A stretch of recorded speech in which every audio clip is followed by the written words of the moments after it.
நம்ம தொடர்ந்து கவர்மெண்ட்டுடைய அப்டேட் ஸ்கீம்ஸ்லாம் பார்த்துட்டு இருக்கோம். இன்னைக்கு அந்த வரிசையில் வந்து பார்த்தீங்கன்னா நம்ம ஹெல்த் இன்சூரன்ஸ் ஸ்கீம் பற்றி தானே ஃபுல் அப்டேட் தான் நம்ம பார்க்க போகிறோம். அதாவது வந்து பார்த்தீங்கன்னா வருஷத்துக்கு ஒரு நபர்களுக்கு 5 லட்சம் வரையும் வந்து பார்த்தீங்கன்னா இன்சூரன்ஸ் ஸ்கீம் கொடுக்குறாங்க. இன்சூரன்ஸ் அப்படிங்கிறது உங்களுக்கே தெரியும். ஏதாவது நமக்கு ஹாஸ்பிட்டல் செலவு இருந்துச்சுன்னா அந்த செலவுக்கு நம்ம வந்து என்ன பண்ணலாம், இந்த இன்சூரன்ஸை கிளைம் பண்ணிக்கலாம். 5 லட்ச ரூபா வரையும் 5 லட்ச ரூபா வரையும் ஏதாவது ஒரு ஆக்சிடென்ட்டுடைய ஆப்ரேஷனோ இல்லை வந்து ஏதோ ஒரு ஹெல்த் ப்ராப்ளமில் வரக்கூடிய ஆப்ரேஷனோ ட்ரீட்மெண்ட்டோ இந்த மாதிரியான விஷயத்துக்குலாம் நீங்கள் 5 லட்ச ரூபா வரையும் வருஷத்துக்கு கிளைம் பண்ணிக்கலாம். இல்லை நம்ம வந்து இந்த வருஷம் நமக்கு தேவையப்படாட்டினாலும் உங்களுக்கு பிரச்சனை இல்லை, அடுத்த வருஷம் வந்து ஏதாவது தேவைப்படும் போது நீங்கள் கிளைம் பண்ணிக்கலாம். ஒன்ஸ் இதை அப்ளை பண்ணிட்டு நீங்கள் லைஃப் லாங் வந்து பார்த்தீங்கன்னா கவர்மெண்ட் தரப்புலேருந்து 5 லட்ச ரூபா வரையும் வருஷம் வந்து தேவைப்படும் போதெல்லாம் கிளைம் பண்ணிக்க முடியும். 5 லட்ச ரூபாய்க்குள்ளே பண்ணலாம். இதை வந்து பார்த்தீங்கன்னா இப்போ 10 லட்ச ரூபாய்க்கு வேற அப்ளை பண்ண போகிறதாக சொல்லியிருக்காங்க. அப்போ நீங்கள் தனியாக அப்ளை பண்ண தேவை இருக்காது. ஒரு தடவை நீங்கள் 5 லட்சத்துக்கு அப்ளை பண்ணால் அப்படியே அந்த காசு வந்து பார்த்தீங்கன்னா 10 லட்ச ரூபாய்க்கு மாறிடும். இப்போ அந்த 5 லட்ச ரூபாய்க்கு தான் வந்து அவைலபிளாக இருக்குது. அதை எப்படி அப்ளை பண்ணும் அப்படிங்கிறத நான் உங்களுக்கு சொல்கிறேன். ஃபஸ்ட்டு நீங்கள் கூகுளுக்குள்ளே போய்க்கோங்க. கூகுளில் போனதுக்கு பிறகு நீங்கள் டைப் பண்ண வேண்டியது என்னன்னு பார்த்தீங்கன்னா chief minister comprehensive health insurance scheme அப்படிங்கிறத நீங்கள் என்ன பண்ணுங்கள், செலக்ட் பண்ணுங்கள், டைப் பண்ணுங்கள். டைப் பண்ணணும் வரக்கூடிய ஃபஸ்ட்டு வெப்சைட்டே இதுதான். cmchistn.com அப்படின்னு சொல்லக்கூடிய இந்த வெப்சைட் ஓப்பன் பண்ணிங்கன்னா இதில் தான் நீங்கள் அப்ளை பண்ண போகிறீங்க. மேலே பார்த்தீங்கன்னா உங்களுக்கே தெரியும் நிறையா வந்து பார்த்தீங்கன்னா ஐகான்ஸ் கொடுத்துருக்காங்க. அங்கிருந்தே அப்ளை பண்ணிக்கலாம். ஃபஸ்ட்டு வந்து பார்த்தீங்கன்னா நீங்கள் cmchistpmjay அப்ளை நவ் அப்படின்னு கொடுத்தீங்கன்னா கீழே உங்களுக்கு வந்து பார்த்தீங்கன்னா பார்த்தாலுமே இருக்கும் அப்ளை பண்ணக்கூடிய பட்டன். நம்ம வந்து அந்த இடத்துலேயே அப்ளை நவ் கொடுத்துடலாம். அப்ளை நவ் கொடுத்துட்டுமே உங்களுக்கு கீழே வந்துருச்சு. கீழே வந்து பார்த்தீங்கன்னா அதோடைய அப்ளை வந்து காட்டுது. இங்கே வந்து பார்த்தீங்கன்னா அப்ளை காட்டுது. cmchistpmjay அப்ளை நவ் அப்படிங்கிறது காட்டியிருக்கு. இப்போ நீங்கள் இதை கிளிக் பண்ணோன்னு நீங்கள் என்ன பண்ணணும், கேட்டகரி செலக்ட் பண்ணணும். நம்ம எதை வச்சு இந்த இன்சூரன்ஸ் வாங்க போகிறோம்னு வந்து பார்த்தீங்கன்னா நம்மளுடைய என்ரோல்மெண்ட் வித் இன்கம் சர்டிஃபிகேட் வச்சு தான் நம்ம வாங்க போகிறோம். அப்போ நம்ம என்ன பண்ணணும், என்ரோல்மெண்ட் வித் இன்கம் சர்டிஃபிகேட் அப்படின்னு சொல்லி கொடுத்துட்டிங்கன்னா ஃபஸ்ட்டு வந்து கேப்சா டைப் பண்ண சொல்லும்.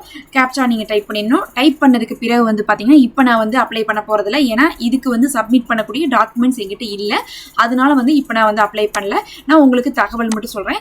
இதுக்குள்ளே நீங்கள் ஃபஸ்ட்டு கொடுத்ததுக்கு பிறகு உங்களுக்கு என்ன கிடைக்கும்னு சொல்லிட்டு பார்த்தீங்கன்னா உங்களுடைய ரேஷன் கார்டு நம்பரை டைப் பண்ண சொல்லும். இப்போ அந்த கேப்சா முடிச்சுன்னா உங்களுக்கு ரேஷன் கார்டு டைப் பண்ண சொல்லும். ரேஷன் கார்டுடைய நம்பர் டைப் பண்ணும். அந்த ரேஷன் கார்டில் முன்னாடி இருக்கும் பாருங்கள் அந்த AAY அதெல்லாம் விட்டுட்டு வெறும் நம்பர் மட்டும் டைப் பண்ணுங்கள். டைப் பண்ணணும் இப்படி ஒரு ஃபார்ம் ஓப்பன் ஆகும். இந்த ஃபார்மை நீங்கள் ஃபில் பண்ணணும். இது பேசிக் ஃபார்ம்.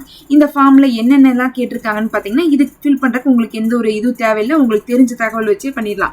ஃபஸ்ட்டு வந்து பார்த்தீங்கன்னா உங்களுடைய பேர் என்ன, அதுக்கப்புறம் உங்களுடைய நம்பர் என்ன, ரேஷன் கார்டு நம்பர் என்ன, உங்கள் குடும்பத்தில் எத்தனை பேர் இருக்காங்க, அதுக்கப்புறம் வந்து பார்த்தீங்கன்னா திருமணம் ஆயிடுச்சா, உங்களுடைய ஜெண்டர் என்ன, உங்களுடைய வயசு என்ன, இந்த மாதிரியான விஷயங்களை தான் வந்து கேட்டிருப்பாங்க. ஃபுல்லாகவே வந்து பார்த்தீங்கன்னா உங்களுக்கு தெரிஞ்சது தான் வந்து கேட்டிருப்பாங்க. கேட்டதுக்கு பிறகு கீழே வந்து பார்த்தீங்கன்னா உங்களுடைய சேலரிலாம் கேட்டிருப்பாங்க. கீழே வந்து பார்த்தீங்கன்னா ஆவணங்களை சமர்ப்பிக்க வேண்டும்னு சொல்லிட்டு என்ன பண்ணியிருப்பாங்க உங்களுக்கு கேட்டிருப்பாங்க. அதில் இப்படி தான் கேட்டிருப்பாங்க. ஆவணங்கள் சமர்ப்பிக்கக்கூடிய இடத்துல என்னென்ன தகவல் கேட்டிருக்காங்கன்னா ஃபர்ஸ்ட் இடத்துலையுமே உங்களுக்கு அவங்க கேட்குறதே வந்து விஏஓடைய சர்டிஃபிகேட் கேட்டிருப்பாங்க. விஏஓடைய சர்டிஃபிகேட்டை நம்ம எப்படி வாங்கணும்னு பார்த்தீங்கன்னா இதே வெப்சைட்டுக்கே வந்துருங்க. இந்த வெப்சைட்டில் வந்து பார்த்தீங்கன்னா இந்த என்ரோல்மெண்ட்டில் கீழே வந்து பார்த்தீங்கன்னா என்ரோல்மெண்ட் ஃபார்ம்னு இருக்குது. அதை கிளிக் பண்ணிங்கன்னா உங்களுக்கு இந்த ஃபார்ம் ஓப்பன் ஆகும். இந்த ஃபார்மை எடுத்துகிட்டு போய் இதில் உங்களுடைய வருஷ வருமானம் வந்து 1,20,000 ரூபாய்க்குள்ள இருக்குன்னு சொல்லிட்டு எழுதி நீங்கள் விஏஓட்ட வந்து என்ன பண்ணணும், கையெழுத்து வாங்கிட்டு வரணும். இதை கொடுத்தாவே போதும். உங்களுக்கு வந்து பார்த்தீங்கன்னா தனியாக இன்கம் சர்டிஃபிகேட்லாம் கொடுக்க தேவையில்ல. அடுத்து ஆதார் கார்டு, அடுத்து ரேஷன் கார்டு, இது மூணையும் கொடுத்துட்டு நீங்கள் என்ன பண்ணணும், இது எல்லாத்தையுமே வந்து சமர்ப்பிச்சுட்டு ஃபோட்டோ இதெல்லாம் கேட்டிருக்காங்க அதெல்லாம் கொடுத்து போட்டு நீங்கள் என்ன பண்ணணும், இந்த ஃபார்மை வந்து ஃபில் பண்ணி அப்ளை பண்ணிடணும். அவ்வளோதான். அதுக்கு பிறகு உங்களுடைய வருமானம் வந்து 1,20,000 ரூபாய்க்குள்ளே இருக்குதுங்கிறனாலையும் விஏஓ கிட்ட வந்து நீங்கள் கையெழுத்து வாங்கியிருக்கீங்கிறனாலையும் உங்களுக்கு வந்து பார்த்தீங்கன்னா 10 நாளுக்குள்ளே வந்து அந்த இன்சூரன்ஸ் கார்டு வந்து உங்கள் பேரில் உங்கள் கார்டுக்கு ஜென்ரேட் ஆயிடும். 10 நாள் கழிச்சு வந்து பார்த்தீங்கன்னா உங்களுக்கு மெசேஜும் வந்துடும்.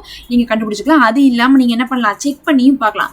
எப்படி செக் பண்ணி பார்க்கலான்னு வந்து பார்த்தீங்கன்னா சர்ச் பெனிஃபிஷியர் டீட்டெயில்ஸ் அப்படின்னு இருக்கா, இதை கிளிக் பண்ணிங்கன்னு வச்சுக்கோங்களேன். நீங்கள் இந்த இடத்துல ரேஷன் கார்டுன்னு இருக்கிற இடத்துல ரேஷன் கார்டை மட்டும் நம்பர் டைப் பண்ணால் போதும். உங்களுக்கு கீழே காமிச்சிடும். உங்களுக்கு வந்து இப்போ இருக்கா, கார்டு இருக்குதா, கார்டு வந்து இப்போ எவ்வளோக்கு வந்துருக்குது, உங்களுடைய ரேஷன் கார்டு டீட்டெயில்ஸு, அப்ளை பண்ண நம்பரு எல்லாமே வந்து நீங்கள் அப்ளை பண்ண டீட்டெயில்ஸ்லாம் கீழே காட்டும்.